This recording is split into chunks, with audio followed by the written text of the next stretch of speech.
Oxalá é a minha vida, né? Eu renasci para Oxalá. Quando você faz a sua iniciação, essa que eu fiz em 89, você renasce para o Orixá. É uma nova vida.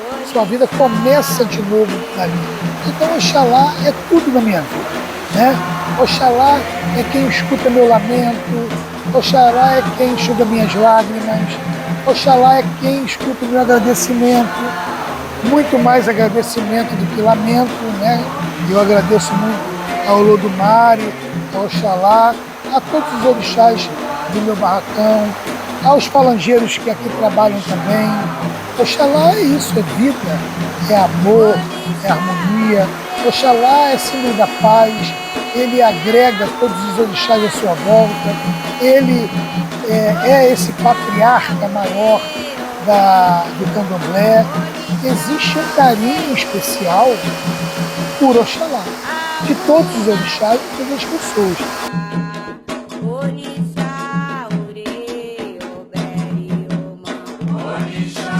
A festa de Oxalá, seja as águas de Oxalá, o pilão do Oxoguian, sempre são festas de muita harmonia e de muita paz, né? Que agrega os orixás ao entorno do grande pai, né? Do grande Oxalá, né? Daquele que é o dono da fertilidade, né? É aquele que tem o elemento, como elemento principal, o ar. O ar é o elemento do Oxalá, né? O ar e a fertilidade. Então, sem Oxalá não há vida. E se não há vida, não há nada.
Meu nome é Lamir Ferreira, Lamir de Logoedé. Eu sou o Tom Axé aqui do Ilê Babaomi, Axé de Agunã. É um prazer enorme para mim ocupar esse espaço, esse local de braço direito, né? Esse cargo de braço direito do Babalorixá. Dessa casa que é tão importante para mim, que da onde eu tiro a minha força, da onde eu tiro a minha alegria, é daqui que eu tiro a minha esperança, a minha utopia por um mundo melhor, é daqui que sai. Hoje nós estamos comemorando os 34 anos do Babalorixá e estamos comemorando os 21 anos de inauguração dessa casa. Eu faço parte daqui a 18 anos, se eu não me engano, aos 18 anos eu componho o corpo desse axé. E para mim é uma grande honra estar aqui celebrando essa data tão importante, a festa do nosso grande rei Oxalá, né? Essa celebração, para mim e eu acho que para todos nós aqui, né, é a festa do grande rei, que é o dono do axé, né, que é Oxalá, que é o pai da vida.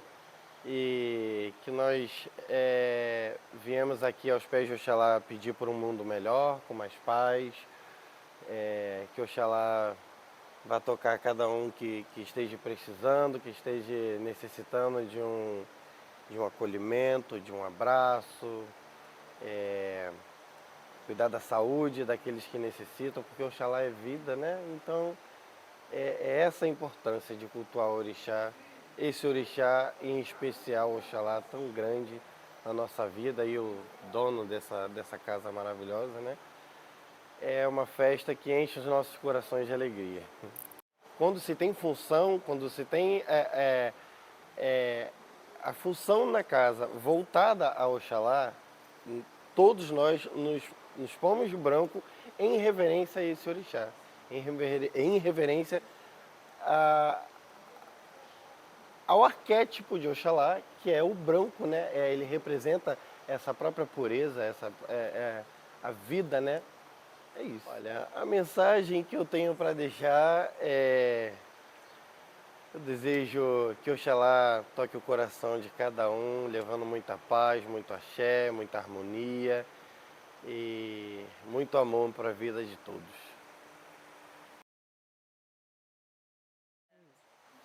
Olá, eu sou o Gabriel, eu sou babalaxé do Ilê Babão Miaxá Jaguna e eu tenho 25 anos. Hoje é um dia muito especial para mim, principalmente porque é sobre o meu pai de santo, que também é o meu pai carnal, né?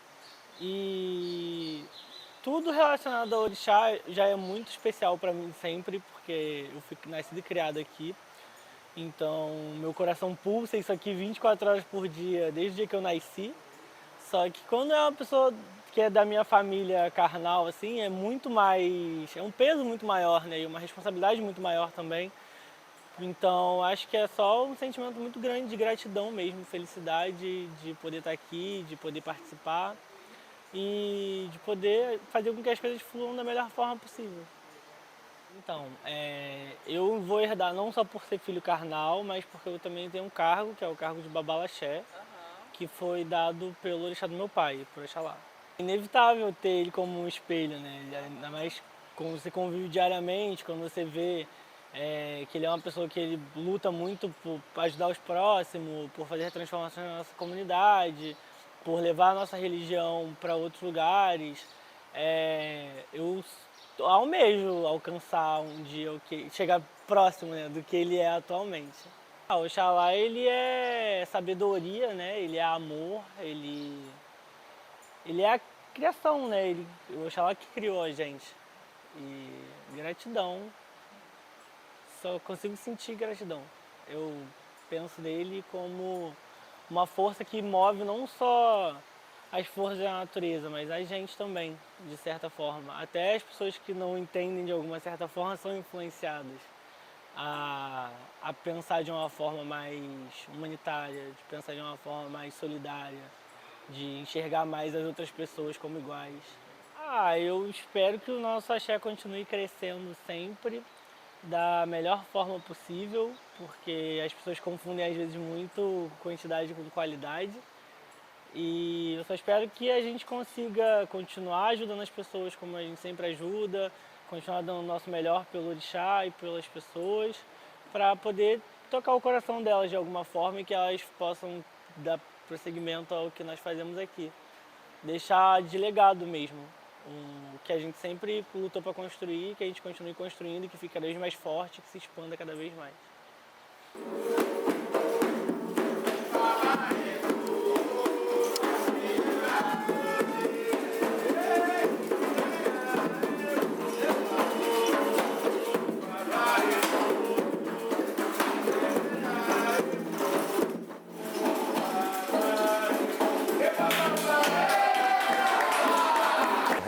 Uma das histórias que eu gosto muito de contar foi sobre como eu cheguei aqui nessa casa, né? Eu havia conhecido o Baba Gelson em uma ocasião e rolou um sentimento de pai para filho e de filho para pai, e chegou ao conhecimento dele que eu estava morando numa casinha que nem porta não tinha, né? E, e que eu estava muito mal, numa depressão muito profunda. E a empatia e o coração dele foi tão grande que no dia de chuva, num lugar todo esburacado, que quem conhece o interior de Itaboraí sabe como é que é, ele botou a família dele dentro do carro e ele foi lá nesse lugarzinho, nessa casinha, e ele me tirou de lá e ele me levou para dentro da casa dele. Ele me deu uma casa, uma família, e esse aqui, além de ser filho carnal dele, é o meu irmão, meu braço direito aqui dentro, é ele que E é está muito comigo. doido, né? Porque assim que ele foi pra lá, a gente começou a desenvolver uma amizade muito forte, né? Sim, A sim, gente ficou desde irmão sempre. mesmo, assim, parece que a gente saiu da mesma barriga, de verdade mesmo. E aí, ao longo da nossa trajetória religiosa, os orixás juntaram a gente de novo de uma outra forma, que é os nossos cargos dentro da nossa casa de axé, eles se complementam. Então acabou ficando essa cumplicidade, né? E é muito mais do que uma família de axé. Para mim, eu considero como uma família carnal, sabe? Igualmente. Porque ele me deu, ele me pôs dentro da casa dele, me conhecendo muito pouco, e no mundo violento de hoje em dia, são poucas as pessoas que têm essa coragem. E ele me deu um lar, ele me deu uma família, ele me deu apoio, e ele me fez ser quem eu sou hoje, sabe? Se eu hoje sou babalorixá, eu agradeço a ele. Se hoje eu sou um homem de axé, eu agradeço ao meu babalorixá, Gelson. E é essa família aqui, né, que me acolhe, que me apoia e que segue junto comigo. É muito bom. Esse senso de coletividade, de apoio mútuo, isso é o que me faz mover a nossa vida, né? É o que move a nossa casa de uma forma geral, né? A gente sempre Sim. prega muito por isso aqui. De ver o que a outra pessoa está precisando e se dispor a fazer, sabe? Mais do que um cuidado espiritual, porque muitas das vezes a pessoa chega e ela precisa de um ombro, sabe? A pessoa chega com o coração quebrantado e precisa de um ombro.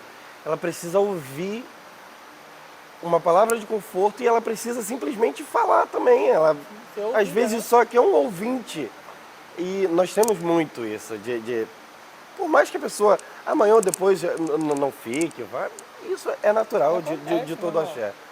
Mas já é do nosso axé isso, esse acolhimento familiar. Não só o acolhimento religioso, mas o acolhimento familiar mesmo. Exato. Né? O senso de comunidade, né? Exato. Que a gente busca manter sempre. Nós temos famílias inteiras consolidadas aqui dentro, né?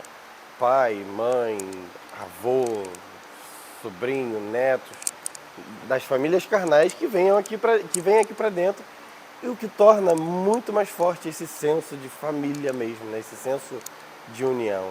Isso A é gente sempre fantástico. fica muito feliz com isso, porque vem uma pessoa e aí ela gosta muito e aí ela fala, eu vou trazer a minha mãe. E aí você fala, pô, sabe, a pessoa tá começando a trazer a família dela inteira. Sim. Aí você, Quando a gente gosta de um lugar, a gente quer trazer as pessoas que estão próximas a gente. Isso, Sim. exatamente, E aí quando exatamente. você vê a pessoa tá trazendo a mãe, a prima, a tia, e aí tá a família inteira já aqui. Todo mundo aqui dentro. Todo mundo aqui numa coisa só e acaba aumentando mais a família, né? Porque Agregando chega mais. aqui, ganha irmãos e irmãs e só vai agregando e vai aumentando cada vez mais. Muitas das vezes você vê aí um jovem que está aí no mundo, que está perdido, né, em algumas coisas aí no mundo que a gente não precisa pontuar aqui agora, está perdido aí por falta de acolhimento, né? E quando chega numa casa dessa, assim, que encontra uma família que acolhe, que apoia e que fala assim, eu tô com você, sabe? Nós vamos caminhar junto e nós vamos vencer isso junto. Isso salva a vida, isso salva a pessoa de uma má companhia e daí por diante, né? Porque ela encontra aqui dentro esse acolhimento que ela está buscando onde não deveria, né? E a gente também tem muito também o lado geralmente em religiões eurocêntricas, a diversidade não se sente muito bem acolhida, né? Exato. E aí as casas de candomblé acabam que também são centros, meio que centros comunitários, né? Porque você vai ver um LGBTQ expulso de casa, às vezes vai parar num barracão, e aí ali ele faz com que aquelas pessoas virem a família dela. Sim. E aí a gente vai... Vai sentir um amor. Exatamente. Dentro de casa. Exatamente. Aí aqui ele vai encontrar o amor de pai, aqui ele vai encontrar o amor de mãe, que a nossa EQED entrega com maestria. Muito mãezona. Muito Não é mãezona. porque ela é minha mãe carnal, não, mas ela é muito mãezona mesmo. Encontra o amor de irmão. Tem uns irmãos chatos aqui que a Às gente vezes- puxa a orelha. Às vezes encontra uma picuinha, mas principalmente o amor de Claro, sim. Todo comportamento nem todo lugar é perfeito. Não, com claro. certeza. Essa imagem de perfeição. Sim. Mas Aí- que vai sempre existir algumas coisas. Sempre existe, porque são pessoas que foram criadas em seios familiares diferentes, com costumes diferentes, e você traz a pessoa para seguir uma nova doutrina de vida. Então, até essa adaptação acontecer é normal. Você não gostar do jeito de um, ou você se desentender com o jeito do outro, mas vai muito além disso, sabe? Quando você olha o que você pode fazer por aquele irmão, o que leva esse irmão a estar desse jeito? O que leva esse irmão a agir dessa forma? Então, você tem dois caminhos. Ou você vai condenar e excluir ele, ou você tenta entender o que leva essa pessoa, quais são os sentimentos que tornaram essa pessoa dessa forma, e tenta ter um pouco mais de empatia, e é mais ou menos isso que a gente prega, né? Essa empatia, porque às vezes a pessoa é arrogante, mas você não sabe o que fez essa pessoa ser arrogante. É claro que ninguém é de ferro, uma hora o pote enche, e aí a gente vai pro cantinho, conta até 10, pede paz ao Oxalá e volta, né? E também, gente, acontece, né? Em todo lugar você não vai gostar de alguém, você não vai se dar com alguém. Sim. O importante é sempre manter o respeito, né? Sim. E entender que todos nós estamos aqui por um propósito maior, independente de se fulano vai ser seu amigo ou não. Você tá ali para somar com aquela pessoa por uma coisa que não é sobre você e sobre ela, é sobre a nossa espiritualidade de uma forma geral. Sim. Qual o nome da senhora? Rosane, Qual é o seu cargo aqui na casa? eu sou EQED, Enquete e você é esposa do esposa do pai de santo. pai de santo, né? Obrigada. Agora não me E lembro. você está aqui desde o início, né? Desde a Sim. fundação. Como que é que a senhora hoje vê que está sendo 20 anos, né, de casa? Qual é a sensação, qual é o sentimento? É muito gratificante. A gente tem pedras no caminho, mas no final das contas dá tudo certo e é muito gratificante. É muito bom. O cargo da senhora é EQED, né? E um dos meninos disse que a senhora é muito mãezona, a senhora tem esse sentimento, né, de estar sempre Sim, acolhendo todo mundo. Qual é a função exatamente de um EQED? A tradução da palavra EQED é camareira do orixá. Então, quando o orixá chega, eu estou ali para ajudar a vestir. Se tiver que limpar um suor, eu estou ali para fazer. Se tiver que dar uma água, eu levo lá para dentro para dar. Na hora de desvirar, eu que vou desvirar. Se tiver que chamar, eu que vou chamar. Entendeu? E isso é uma coisa, nós somos, a base do barracão é a família.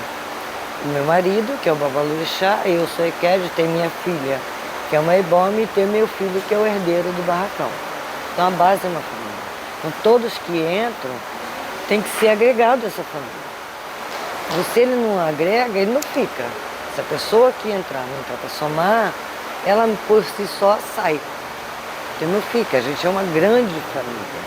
Por isso essa coisa de mãezona, vem cá meu filho, porque a pessoa entra para somar. Sim, a mensagem que eu tenho para o Pai de Santo é que agradeço tudo que ele faz por nós todos aqui, apesar dele não ser o meu Pai de Santo. Meu Pai de Santo é outro, ele não pode ser porque é meu marido, mas o meu Pai de Santo é um filho da casa, é o Lamir de Logoendé, e os filhos que continuem sendo do jeitinho que eles são.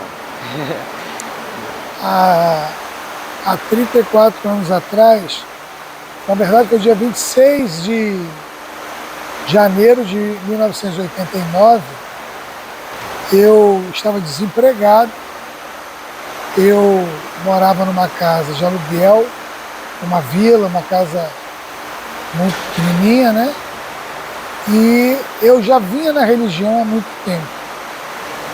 Já tinha sido arborizado aos 6 anos de idade, na casa de Obatuleci, em Braz de Pina, no Rio de Janeiro.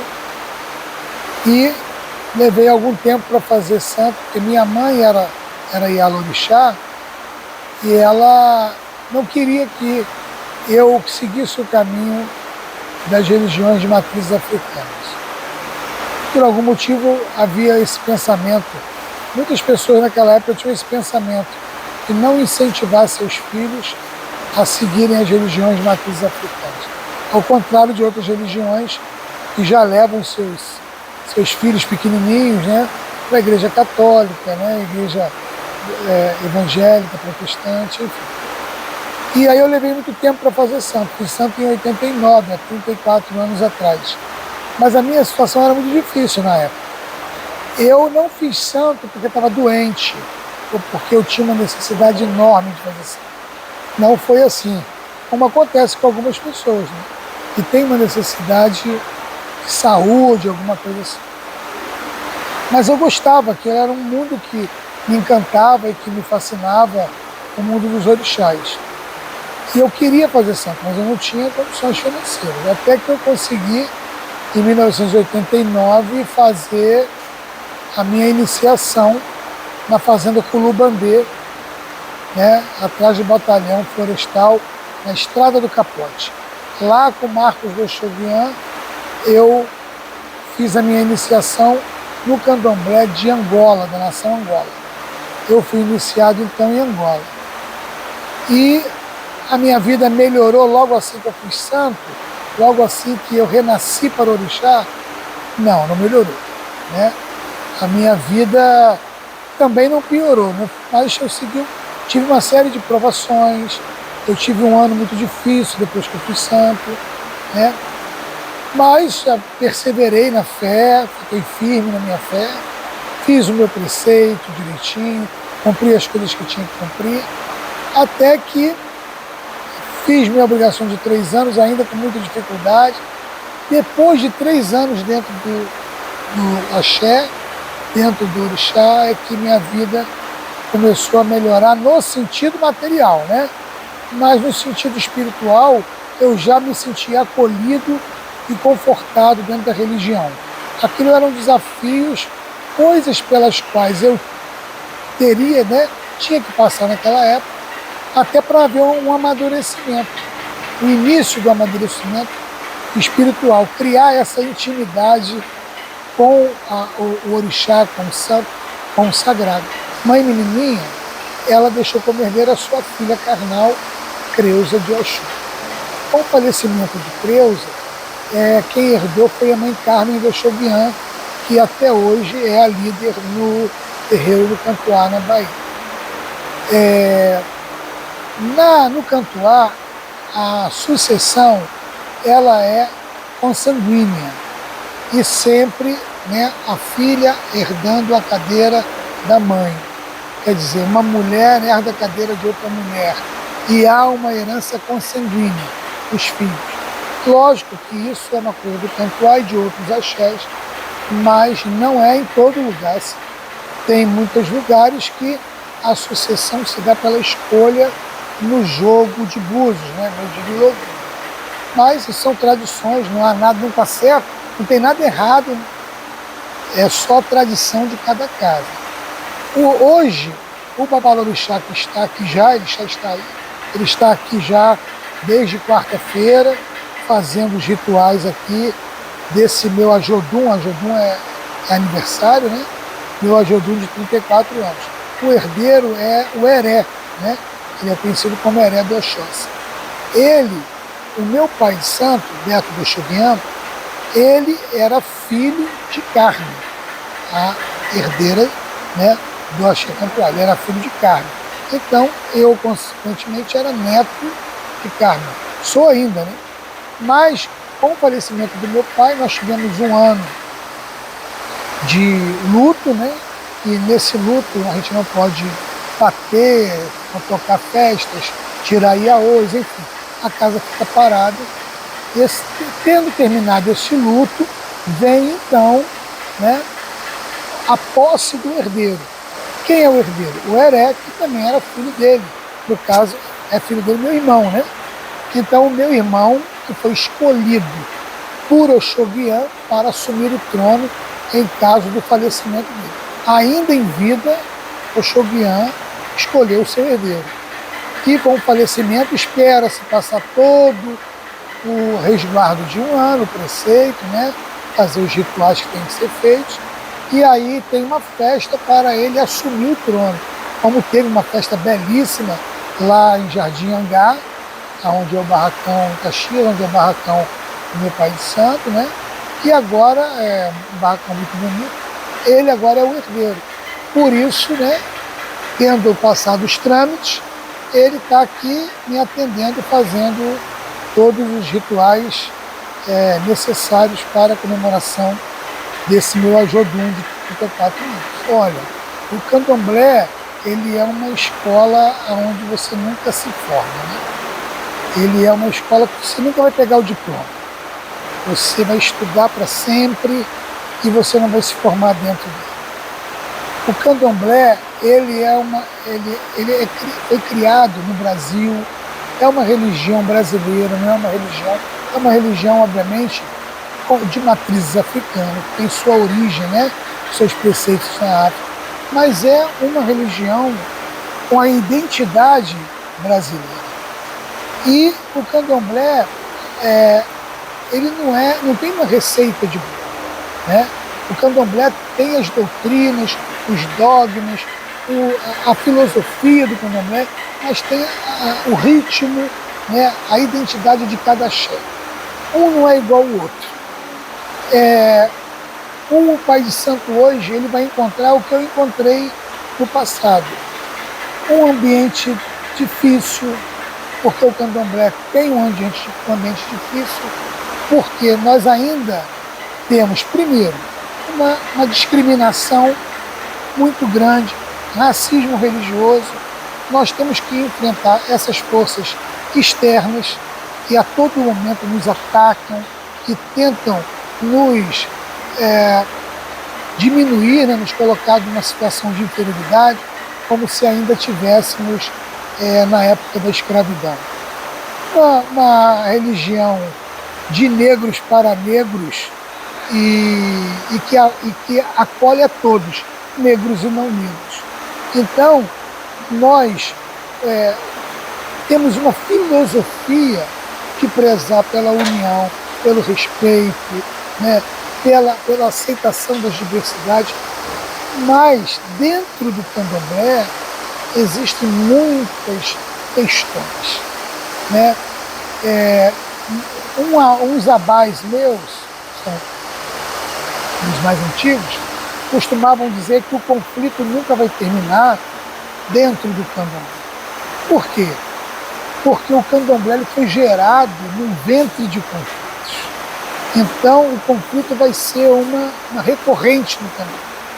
E eu começo a acreditar que isso realmente acaba sendo verdade. Mas a gente tem que fazer a nossa parte, né? Nossa parte para minimizar, para mitigar isso, para poder nos unirmos uns aos outros. Mas é muito difícil. Por que é difícil? Porque tem uma questão a questão da vaidade. O pai de santo tem que desprender daquela vaidade, né? Olhar mais o orixá, olhar mais o sagrado, olhar mais a missão do que visualizar dinheiro, ou festa bonita, ou ostentação. Mas é muito difícil, porque são mazelas do ser humano, não é nem das pessoas do candomblé. O ser humano, ele é vaidoso, né? O ser humano, ele gosta de ter razão. E hoje em dia, com as mídias sociais, com esse acesso ilimitado praticamente à informação, isso potencializou ainda mais, que todo mundo é dono da verdade. Ou pelo menos se acha dono da verdade.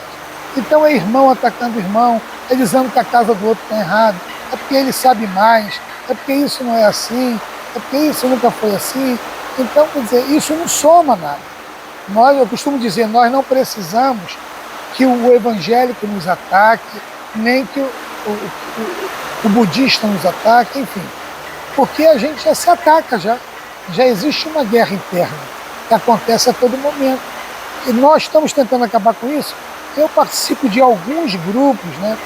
O grupo coletivo Axé em Luta, que é um grupo importantíssimo aqui na cidade de Itaboraí e que reúne babalorixás e ialorixás de outras cidades vizinhas, que a gente vem conversando sobre isso, a gente vem fazendo reuniões, grandes babalorixás e pessoas também que não são babalorixás, mas que abraçam a causa negra, abraçam as causas das minorias e que conversam, dialogam conosco. Mas a gente sabe que a gente ainda é uma gotinha. Não somos a única gotinha, né? Claro que em outros municípios existem outras lideranças fazendo isso também. É um começo, para a gente poder diminuir mais essa questão da vaidade, da questão do comércio, né? A nossa religião já é uma religião cara, porque temos insumos caros, né? As coisas que a gente tem que comprar, os animais de imolação são caros, enfim. O atendimento às comunidades, que a maioria dos terreiros fazem, também gera uma despesa, né? A ajuda do governo, ou ela não existe, ou quando existe é insuficiente para nós atendermos a nossa comunidade. Então, assim, se a gente não se une, se a gente não começa a pensar de uma maneira diferente, né? E focar mais o sagrado, focar mais o orixá, a gente tem gente aí que está apostando que daqui a alguns anos as casas de candomblé vão se reduzir muito. É porque vão acontecendo as desilusões e os pais de santo vão fechando sua porta. Cada pai de santo que fecha uma porta, cada babalorixá e ialorixá que deixa de tocar, é uma derrota para a gente. Não é a derrota dele, é a nossa derrota, é a derrota do coletivo. Cada vez que abre um axé, né, é um fruto, né, é um broto que está nascendo, é uma muda, mas cada vez que fecha, e se você começa a fechar mais casas do que elas passam a surgir, a tendência é que você, a médio e a longo prazo, você vai sucumbir, né? Isso são reflexões que a gente tem que fazer e tem que pôr em prática muita coisa. Oxalá é a minha vida, né? Eu renasci para Oxalá. Quando você faz a sua iniciação, essa que eu fiz em 89, você renasce para o orixá. É uma nova vida. Sua vida começa de novo dali. Você passa a ter duas datas de nascimento. Quando você nasceu de fato e quando você nasceu para o orixá. Então Oxalá é tudo na minha vida, né? Oxalá é quem escuta meu lamento, Oxalá é quem enxuga minhas lágrimas, Oxalá é quem escuta o meu agradecimento, muito mais agradecimento do que lamento, né? Eu agradeço muito ao Olodumare, ao Oxalá, a todos os orixás do meu barracão, aos falangeiros que aqui trabalham também, ao meu mentor espiritual, seu Tião Boiadeiro da Campina, que sem ele eu não seria nada, né? Então, assim, Oxalá é isso, é vida, é amor, é harmonia.